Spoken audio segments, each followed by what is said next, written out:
Hi guys, welcome back to sweet chillies. मैं हूं रुधिर। कैसे हैं आप लोग गाइस? आज हम लोग देखने वाले हैं अभी एंड न्यू चैनल से NEET scam 2024 exposed, why Indian students are angry Abhi and Niyu. Okay, तो इनकी वीडियोस काफ़ी ज़्यादा अच्छी रहती हैं, इंफॉर्मेटिव रहती हैं, ठीक है, और बढ़िया अच्छी नॉन बायस्ड व्यूज़ देते हैं, अपने पॉइंट्स रखते हैं, इसीलिए यार मुझे इनकी वीडियोस काफ़ी ज़्यादा पसंद है। तो चलो ये वीडियो देखते हैं और उसके बाद में इसके बारे में बात करेंगे। वीडियो की ओरिजिनल लिंक आपको डिस्क्रिप्शन में मिल जाएगी। भारत के फ्यूचर डॉक्टर्स भारत पर गुस्सा हैं। सुप्रीम कोर्ट का दरवाजा खटखटा रहे हैं क्योंकि इस साल नीट की एग्जाम ना ही ठीक से कंडक्ट हुई, अलेजिडली पेपर्स लीक हुए और रिजल्ट्स भी काफी शॉकिंग थे। Let me explain. Problem number 1, paper leak हुआ था। बिहार पुलिस ने 13 लोगों को और उनकी फैमिलीज को पेपर लीक के चक्कर में पकड़ा है। प्रॉब्लम नंबर 2, जहां यूजुअली सिर्फ 1 या 2 बच्चे को फुल मार्क्स आते थे, 67 बच्चों को फुल मार्क्स आए, जिनमें से कई सेम सेंटर में थे। प्रॉब्लम नंबर 3, रिजल्ट्स के बाद कुछ बच्चों ने आत्महत्या भी की है। ये सारे प्रॉब्लम्स एक सवाल खड़ा करते हैं, क्या हमारे देश को, हमारे देश की फ्यूचर की परवाह है? अगर आपको भी लगता है कि हमारे एजुकेशन सिस्टम में बदलाव की जरूरत है, तो इस वीडियो को ज्यादा से ज्यादा लोगों तक पहुंचाने में हमारी हेल्प कीजिए। इस वीडियो के सारे सोर्सेज नीचे डिस्क्रिप्शन में होंगे। आप हम पर विश्वास बिल्कुल मत कीजिए, सोर्सेज पढ़िए और अपना ओपिनियन खुद बनाइए। चलिए इन प्रॉब्लम्स की जड़ तक पहुंचते हैं। Number 1, paper leak. सबसे पहला प्रॉब्लम है पेपर लीक का प्रॉब्लम। 5 मई को 4750 ये तो देखो कुछ धांधलेबाज लोग करते हैं। नीट यूजी एग्जाम के लिए 24 लाख स्टूडेंट्स बैठते हैं, इस उम्मीद के साथ कि एक फेयर एग्जामिनेशन होगी। लेकिन बिहार पुलिस डिपार्टमेंट के इकोनॉमिक ऑफेंसेस यूनिट ने 13 लोगों को पेपर लीक केस में अरेस्ट किया। अलेजिडली 30 से 50 लाख रुपयों के लिए क्वेश्चन पेपर्स खरीदे जा रहे थे। सोशल मीडिया पर इस पेपर लीक के रूमर सर्कुलेट हो रहे थे, लेकिन इस पर किसी ने फोकस नहीं किया। एनटीए ने कहा कि पेपर लीक के एलिगेशंस बेसलेस है और मीडिया अननेसेसरी हाइप कर रही है। अपेरेंटली ऐसे टेलीग्राम ग्रुप्स होते हैं जहां लोग क्वेश्चन पेपर्स एग्जाम से पहले ही बेचते हैं। बात सिर्फ बिहार की नहीं है, गुजरात और उड़ीसा में भी ऐसे ही प्रॉब्लम्स पाए गए। गुजरात में एक स्कूल टीचर ने कैंडिडेट से 10-10 लाख रुपए लिए और उनकी पेपर सॉल्व करने में मदद की। पुलिस ने एक टीचर को इन एडवांस दिए हुए 7 लाख रुपए जब्त किए। इसी दौरान सोशल मीडिया पर एक वीडियो वायरल हुआ जहां एक बंदे ने बैटमैन का मास्क पहनकर कहा कि पॉलिटिशियंस को कुछ करोड़ों में पेपर मिलते हैं, मैं आपको 5 लाख में पेपर दूंगा। ये कितना सच है या फिर एक स्कैम है पता नहीं, लेकिन पेपर लीक होना भारत में एक आम बात बन चुकी है। आम बात पिछले हो गई, साल की कॉमन बात करते हैं। तेलंगाना में एसएससी की एग्जाम का हिंदी पेपर लीक हुआ, जो व्हाट्सएप पर सर्कुलेट भी हुआ। वैसे ही Telangana state public service commission के असिस्टेंट इंजीनियर रिक्रूटमेंट एग्जामिनेशन का पेपर लीक हुआ था, जिससे एग्जाम्स तक कैंसिल करने पड़े। असम में इंग्लिश और जनरल साइंस के एग्जाम्स कैंसिल करने पड़े थे क्योंकि पेपर लीक हो चुके थे। महाराष्ट्र में हायर सेकेंडरी सर्टिफिकेट का मैथ्स पेपर लीक हुआ था। पुलिस इन्वेस्टिगेशन में पता चला कि कॉलेज ने केमिस्ट्री और फिजिक्स का पेपर लीक किया था। हर साल ऐसे कई सारे इंसिडेंसेस हमारे आसपास होते हैं, और ये तो वो बातें हैं जो पकड़ी जाती हैं। सोचिए, पकड़ी ना जाने वाली भी कितनी बातें होती होंगी। आज की घड़ी में इतनी ज्यादा सिक्योरिटी होने के बावजूद हर साल कोई ना कोई पेपर लीक होता ही है। ये पॉसिबल कैसे? इसके लिए जिम्मेदार कौन है? प्रॉब्लम नंबर 2 है हाई कट ऑफ लिस्ट। कल हमने फिजिक्स वाला का ये वीडियो देखा, जहां वो कहते हैं कि हरियाणा के एक सेंटर में स्टूडेंट्स को एक नहीं 2-2 पेपर्स दिए गए और कंफ्यूजन शुरू हुआ, जिसमें बहुत सारा टाइम वेस्ट हुआ। फिर बाद में उन्हें सही पेपर कौन सा है ये बताया गया और पेपर सॉल्व करने के लिए कहा गया। राजस्थान के एक सेंटर में हिंदी मीडियम के बच्चों को इंग्लिश पेपर दिया गया। छत्तीसगढ़ में 45 मिनट्स बाद पता चला कि स्टूडेंट्स को गलत पेपर दिया गया है। स्टूडेंट्स का टाइम वेस्ट हुआ, यानी एग्जामिनेशन जिस तरह कंडक्ट हुई उसमें भी प्रॉब्लम्स थे और रिजल्ट डिक्लेरेशन में भी। रिजल्ट 4 जून को डिक्लेयर हुआ, एक्चुअल डेट से 10 दिन पहले, उसी दिन जिस दिन पूरी मीडिया इलेक्शन के रिजल्ट्स कवर करने में लगी हुई थी। और रिजल्ट भी कैसा था? 67 स्टूडेंट्स को फुल मार्क्स आए हैं, यानी 720 में से 720। अब आप सोचेंगे कि इतने सारे बच्चों ने फुल मार्क्स लाए तो फिर तो अच्छी बात है, लेकिन थोड़ा रिकॉर्ड देखते हैं। 2019 में टॉप मार्क्स 701 थे। 2020 में 2 स्टूडेंट्स को फुल मार्क्स आए। 2021 में 3 स्टूडेंट्स को फुल मार्क्स आए। 2022 में टॉप मार्क्स 715 थे और 4 स्टूडेंट्स को 715 आए। 2023 में 2 स्टूडेंट्स को 720 और 720 आए, लेकिन 2024 में अचानक से 67। क्या ये कोइंसिडेंस है या आपको भी कुछ प्रॉब्लमैटिक लग रहा है? और तो और 2 कैंडिडेट्स को 719 और 718 मार्क्स भी आए हैं। ये थोड़ा वियर्ड है। Why? Let me explain. Exam में मैक्सिमम पॉसिबल मार्क्स होते हैं 720, टोटल क्वेश्चंस होते हैं 180, हर करेक्ट आंसर के लिए 4 मार्क्स और गलत आंसर के लिए 1 नेगेटिव मार्क मिलता है। अज्यूम करते हैं कि एक क्वेश्चन अटेम्प्ट ही नहीं किया तो 4 मार्क कम यानी 716 मार्क्स आने चाहिए, और अगर एक क्वेश्चन गलत आ गया तो 715 मार्क्स आने चाहिए। तो 2 स्टूडेंट्स को 719 और 718 मार्क्स कैसे आ सकते हैं? एनटीए का एक्सप्लेनेशन ये है कि एग्जाम कंडक्ट करते समय जो लॉस ऑफ टाइम हुआ उसके लिए स्टूडेंट्स को ग्रेस मार्क्स दिए गए।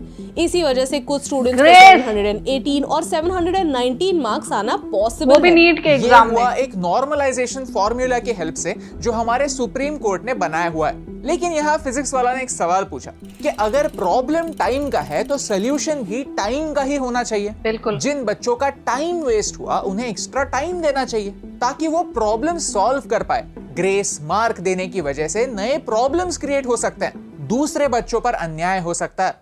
ये एक बच्चा है या बच्ची है जिसके OMR शीट को मैं आपके सामने दिखा रहा हूं। इस OMR से कैलकुलेट करोगे तो इसके 368 नंबर आएंगे। पेपर कोड भी मेंशन्ड है, बाकी डिटेल्स हटा रहे हैं बच्चे की प्रिवेसी को बचाने के लिए।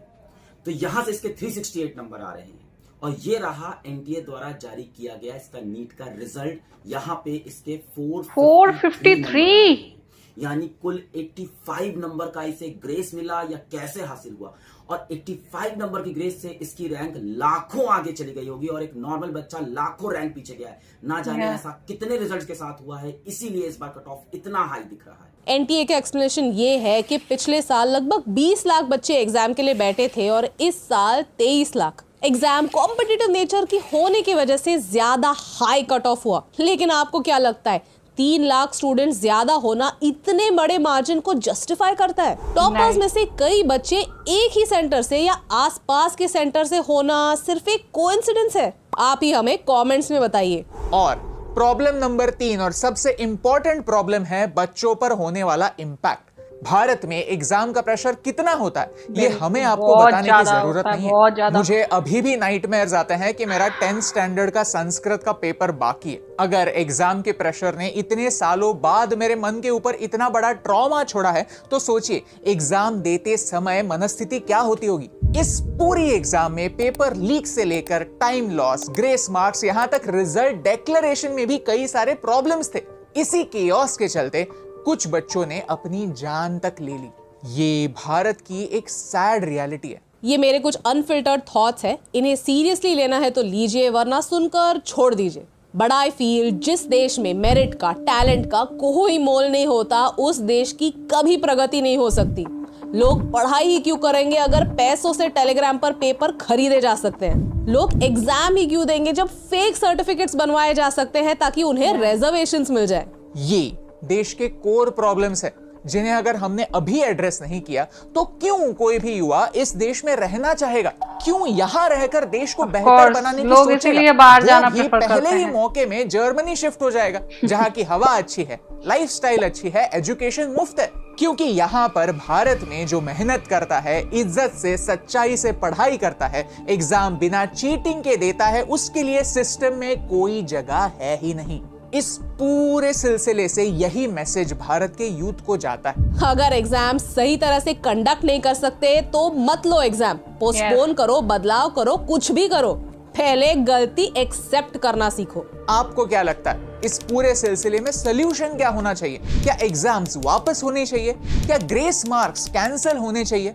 आपका ओपिनियन क्या है हमें कमेंट्स में जरूर बताइए। इन दी एंड वीडियो का कंक्लूजन यही है कि इस बात पर 2 दिन के लिए आउटरीच होगा। ट्विटर पर कुछ दिनों के लिए कुछ लोग वीडियो शेयर करेंगे और फिर इंडिया पाकिस्तान मैच आ जाएगी तो सब लोग सब कुछ भूल जाएंगे। और अगले साल ये पूरा सिलसिला वापस रिपीट होगा, क्योंकि कोई भी सस्पेंड नहीं होगा, किसी को भी सजा नहीं मिलेगी, कोई भी रिस्पॉन्सिबिलिटी नहीं लेगा, सब मूव ऑन कर जाएंगे। लेकिन अगर आप ये वीडियो अभी देख रहे हैं तो प्लीज इस सच्चाई को आगे फॉरवर्ड कीजिए, क्योंकि 4 साल पहले हम डॉक्टर्स को ही सुपर हीरोज कह रहे थे। जब देश कोविड से लड़ रहा था तो डॉक्टर्स ने हमें बचाया था। आज समय है हमारे फ्यूचर डॉक्टर्स को इंसाफ दिलाने का। आई होप ये सारे मुद्दे सिर्फ सोशल मीडिया पर सीमित नहीं रहेंगे, ये मुद्दे एक नेशनल मुद्दे बनने चाहिए और इस पर एक्शन ली जानी चाहिए। और यही इंपॉर्टेंट बात आप तक पहुंचाने से मुझे फर्क पड़ता है। यस यार, ऑफ कोर्स, और फर्क पड़ना भी चाहिए भाई। एक बात बताओ, हम हमेशा बेस्ट डॉक्टर अपने लिए ढूंढते हैं कि हम किसी भी हॉस्पिटल में जाएं, चाहे वो सरकारी हो, चाहे प्राइवेट हो, चाहे कुछ भी हो, ठीक, कहीं भी जाएं तो हम एक अच्छा डॉक्टर ढूंढते हैं, ठीक है। लेकिन अगर इस टाइप की धांधलेबाजी होगी और उस पर कोई आवाज ही नहीं उठाएगा तो फिर अच्छे डॉक्टर कहाँ से मिलेंगे हमें? डॉक्टरों के नाम पे हमें सिर्फ धंधेबाज मिलेंगे जो पैसे देकर उसके बाद अपना पेपर खरीद लिए और उसके बाद उन्हें सॉल्व करके फिर जमा कर दिए। हम वो कहने को तो डॉक्टर बन गए, उनके पास डॉक्टरेट आ गई, लेकिन क्या वो आपका सही से इलाज कर पाएंगे? जिन्होंने ढंग से पढ़ाई तक नहीं की, ग्रेस मार्क्स लेकर पास हो गए। और मुझे ये समझ में नहीं आता यार, नीट के एग्जाम में, इतने इंपॉर्टेंट एग्जाम में, इतने बड़े एग्जाम में ग्रेस मार्क्स कौन देता है? आजकल तो हाई स्कूल और जो इंटरमीडिएट की एग्जाम्स होते हैं, ठीक है, उसमें भी ग्रेस मार्क्स बहुत मुश्किल से मिलते हैं, उसमें भी बहुत मुश्किल से मिलते हैं ग्रेस मार्क्स। लेकिन नीट जैसे हाईली रिस्पॉन्सिबल और बहुत ही ज्यादा इंपॉर्टेंट एग्जाम में ग्रेस मार्क्स दिए जा रहे हैं, वो भी 10 या 20 नहीं, है ना, 10 मार्क्स, 5 मार्क्स। ग्रेस मार्क्स कितने होते हैं भाई? ज्यादा से ज्यादा 10 होते हैं, 10 मार्क्स होते हैं, मैक्सिमम 10 मार्क्स होते हैं, 20 मार्क्स होते हैं, या बहुत हाई चला जाए तो 30, ओनली 30, ठीक है, इतने हो जाते हैं। लेकिन आपने सीधे 85 नंबर, 85 ग्रेस मार्क्स दे दिए भाई। क्या उन बच्चों का मेंटल प्रेशर क्या रहा होगा यार? मेरे घर में या कहूँ मेरे फैमिली में, जानकारों में, जो रिश्तेदार हैं उनमें ऐसे 2-3 लोग हैं जो डॉक्टर्स की तैयारी कर रहे हैं, ठीक, जो डॉक्टर बनने की तैयारी कर रहे हैं, नीट के एग्जाम की तैयारी कर रहे हैं। और वो बच्चे मेरे ख्याल से यार, वो लोग 10 से 12 घंटे या 14 घंटे समथिंग इस टाइप से पढ़ते हैं और अपने रूम से बाहर तक नहीं आते। खाना खाना उन्हें याद नहीं रहता है, पानी पीना याद नहीं रहता है, उन्हें सिर्फ अपने एग्जाम की पड़ी होती है। और अगर एग्जाम का हाल ऐसा होगा तो यार क्या होगा उन बच्चों की मेंटल स्टेट का? वो जो दो बच्चों ने, आई थिंक शायद मैंने जो न्यूज पढ़ी है उसमें 2 बच्चों ने जो सुसाइड की है, ठीक है, तो उसका कारण यही है कि सोचो कितना उन्होंने मेहनत की होगी और जस्ट जंप ग्रेस मार्क्स लेके एक बच्चे ने उससे आगे निकाल लिया अपना एग्जाम। यार मेरे हिसाब से तो अपनी ये जो भूल है इसे सुधारना चाहिए, ठीक है। जो बच्चे इस बार पास आउट हो गए हैं, चलो मैं क्या ही बोलूं, अभी उन्होंने भी मेहनत की होगी कहीं ना कहीं, लेकिन उतनी नहीं जितना उनसे ज्यादा जो डिजर्विंग थे उन्होंने की होगी, ठीक है। प्योर नहीं था कोई चीज, ठीक, ऐसा नहीं है कि जिन बच्चों के फुल मार्क्स आए हैं उनके लिए कोई खुश नहीं है, नहीं, उनके लिए भी इंसान खुश है। लेकिन वो फुल मार्क्स किन किन की गर्दनों पे पैर रख के उन्होंने पाए हैं, जरा वो भी सोचो, जरा वो भी सोचो एक बार, ठीक है। और इस चीज में यार सुप्रीम कोर्ट को, आई थिंक सुप्रीम कोर्ट को बहुत ही अच्छा तगड़ा एक्शन लेना चाहिए। एनटीए को ऑर्डर्स देने चाहिए कि वो या तो दोबारा एग्जाम कराएं, ठीक है, क्योंकि जो बच्चों ने पढ़ाई की है, जो बच्चे लायक हैं, ठीक है, जो बच्चे अपने जिन्होंने मन से तैयारी की है हर चीज, वो एक बार क्या 4 बार एग्जाम हो तब भी वो अपना परफॉर्मेंस उतना ही अच्छा देंगे, और मेरे ख्याल से उससे बेहतर भी दे सकते हैं, ठीक है। लेकिन जो बच्चे ये पैसे देकर, और दर्द सिर्फ उन्हें होगा जिन्होंने पैसे दिए हैं, पैसे देकर उसके बाद एग्जाम पेपर खरीदा है, ठीक है, दर्द सिर्फ उन्हें होगा, क्योंकि इतनी धांधलेबाजी करके उसके बाद भी जब उनका जब ये भ्रम टूट जाएगा कि हाँ हम कुछ भी खरीद सकते हैं, ठीक, तो फिर दर्द सिर्फ उन्हें होगा।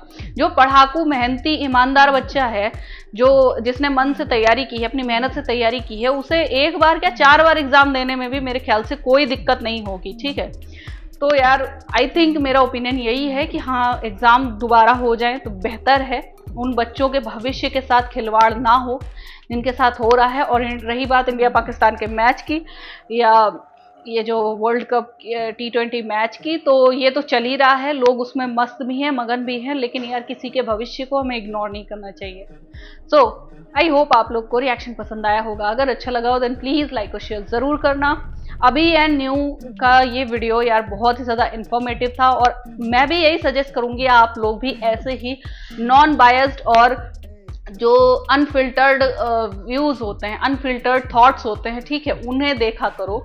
ठीक है, और मैं और सच्ची बताऊं, एक इनकी वीडियोस अभी एंड न्यू की एंड नीतीश राजपूत, ये 2 लोग ऐसे हैं जो जिनकी वीडियोस मुझे हमेशा ही अनफिल्टर्ड मिलती हैं, एकदम फैक्ट टू फैक्ट बात होती है, बहुत ही ज़बरदस्त तरीके से ये एक्सपोज कर देते हैं, हर एक चीज़ को अनफिल्टर्ड वे में बताते हैं, समझाते हैं, और बहुत ही अच्छी तरीके से, मतलब ब्रेन वॉश नहीं करते, वो चीज़ हो जाती है। ठीक है, हमें फैक्ट्स के आधार पर बातें पता चलती हैं।